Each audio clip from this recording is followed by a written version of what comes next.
Number 1. 20 years ago, the torso of a young boy was discovered in the River Thames, but his identity remains a mystery, and no one has ever been charged with his murder. On 21 September 2001, at around 4 p.m., a passerby made the gruesome discovery of the body near Tower Bridge in London.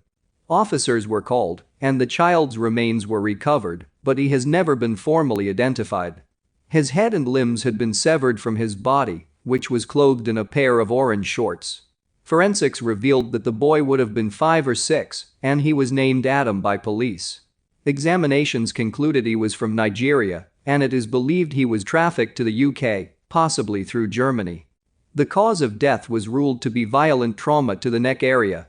Police believe it may have been a ritualistic killing, with detectives at the time fearing he was brought to London and killed as a human sacrifice.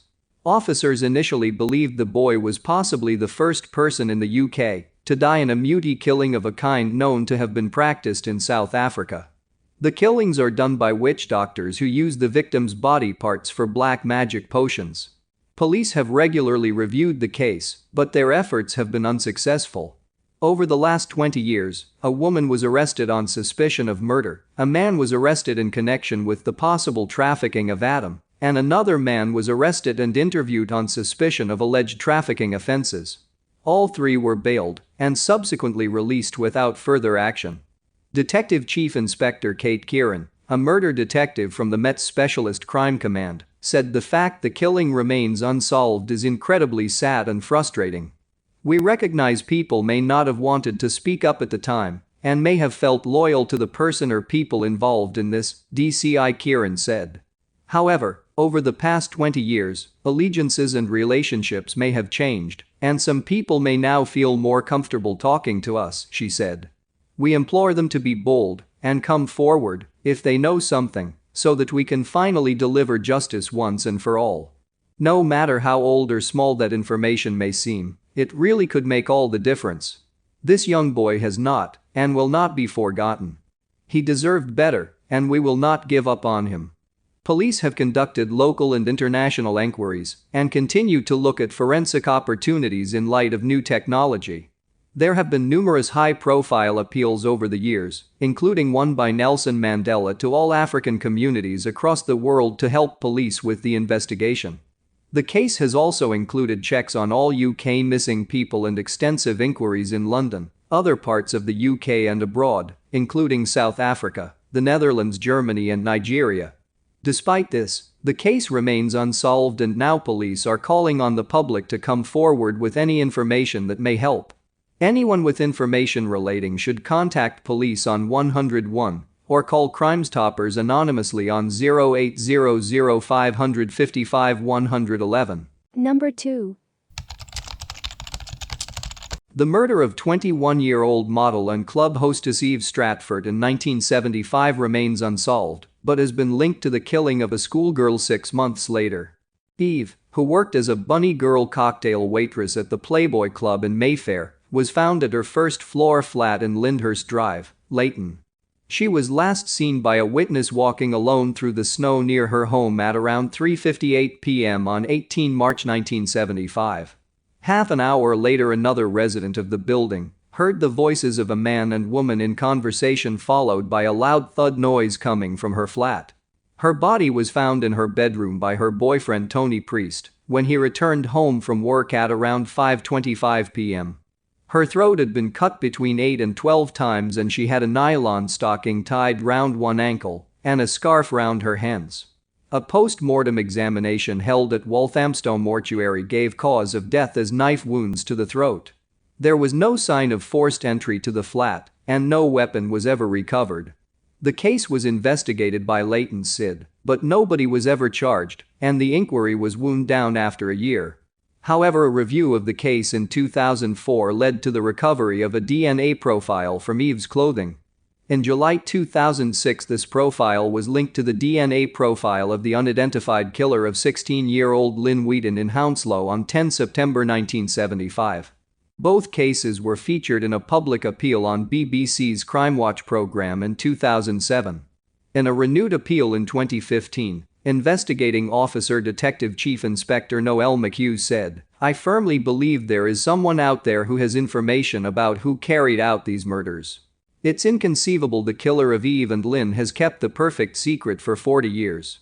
It's a heavy burden to carry, and he must have let details slip over the years, maybe to a partner, a friend, even a cellmate, and I would appeal to anyone with information to contact us." The families of Eve and Lynn had spent decades not knowing who brutally killed their loved ones, and they surely deserve some answers. Detectives said in 2015 that they believed the suspect for both murders may have known Eve, who had a huge circle of friends and acquaintances and had appeared as a centerfold model in Mayfair magazine shortly before her death. The man who carried out these murders is now of a different older generation. I would imagine he must have reflected upon his actions every day over the past 40 years. Does he feel guilt, remorse, and need to explain what happened? I am directly appealing to that person to come forward and speak to us and make things right for the sake of the families affected. DCI Noel McHugh, speaking in 2015. Police also reportedly investigated possible links to the murder of Linda Farrow, who also had her throat cut in her own home in Woodford Green, East London, on 19 January 1975, but no DNA was recovered from that case. Number 3. When we think of the appearance of a serial killer, very few of us would envision an elderly lady. In 2015, however, the world would recoil in horror when an elderly woman in Russia was arrested for a string of extremely grisly murders. In late July of 2015, it was announced that 68-year-old Tamara Samsonova, a former hotel worker, had been arrested for the murder of 79-year-old Valentina Nikolaevna Ulanova, for whom she acted as a carer for. After the murder, Samsonova had dismembered the body with a hacksaw and then dumped it beside a pond behind her apartment. Security footage had captured Samsonova disposing of Ulanova's body. She could be seen dragging a large black garbage bag out of her apartment which contained the body of Ulanova. Following Samsonova's arrest, it was announced that she was also suspecting of murdering a 44-year-old male lodger in her apartment back in 2003 and dismembering his body. When searching her apartment, police would find the business card for the 44-year-old victim. His identity has never been released, but Samsonova admitted to killing him during a quarrel. His body had been found 12 years prior in almost the exact location as Ulanova. In her diary, Samsonova had written, "I killed my tenant Volodya, cut him into pieces in the bathroom with a knife, put the pieces of his body in plastic bags, and then threw them away." When police had searched her apartment, they had also come across a journal which detailed at least 10 murders over the course of 20 years. These diary entries were written in Russian, English, and German and contain mundane details such as slept badly or drank coffee among the grisly details of murder. In addition to the journals, investigators found blood spatter within the home as well as a knife which had traces of blood on the blade. According to some of Samsonova's neighbors, she had spent several months in a psychiatric hospital. When brought in for questioning, she claimed that she was an actress and a graduate of the prestigious Vaganova Academy of Russian Ballet. However, she then changed her story and claimed she had worked as an attendant at a lavish Russian hotel. Samsonova would admit to at least 13 murders, and investigators would announce that they were attempting to link the journal entries with cold cases. She would provide more information about the murder of Ulanova. She claimed that she had given her an overdose of sleeping pills before dismembering her body with a hacksaw while she was still alive. She said that she was motivated to kill Ulanova after a disagreement over unwashed cups. Senior investigator Mikhail Tomashatov stated, "Tamara Samsonova says that at first, she made her friend sleep and then cut her into pieces. An investigation into her background revealed that back in 2005, Samsonova had reported her husband as missing and his body was never found." Police working on the case would announce that they now suspected that Samsonova had killed him. During her first court appearance, she made erratic statements. She first of all confessed to the murders before stating that it was actually her neighbors who had committed the murders. She also blew kisses to the television reporters and stated to the judge, "I have been preparing for this trial for 10 years. It's all deliberate." At several points, she appeared to be confused and disorientated and it was stated that she had a history of mental illness. Early the following month, investigators in Russia would state that they believed that in attention to murdering and dismembering her victims, Samsonova also partook in cannibalism. She allegedly had a penchant for removing the lungs of her victims and then eating them. Just a couple of days later, they would further reveal that they now believed that Samsonova could have killed up to 21 people.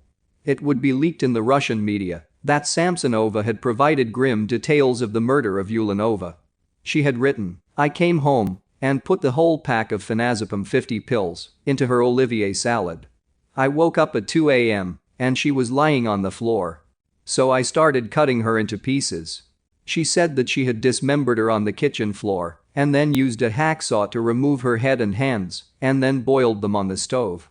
Samsonova would be determined to be mentally incompetent to stand trial and would be sent to a psychiatric hospital for an indefinite amount of time.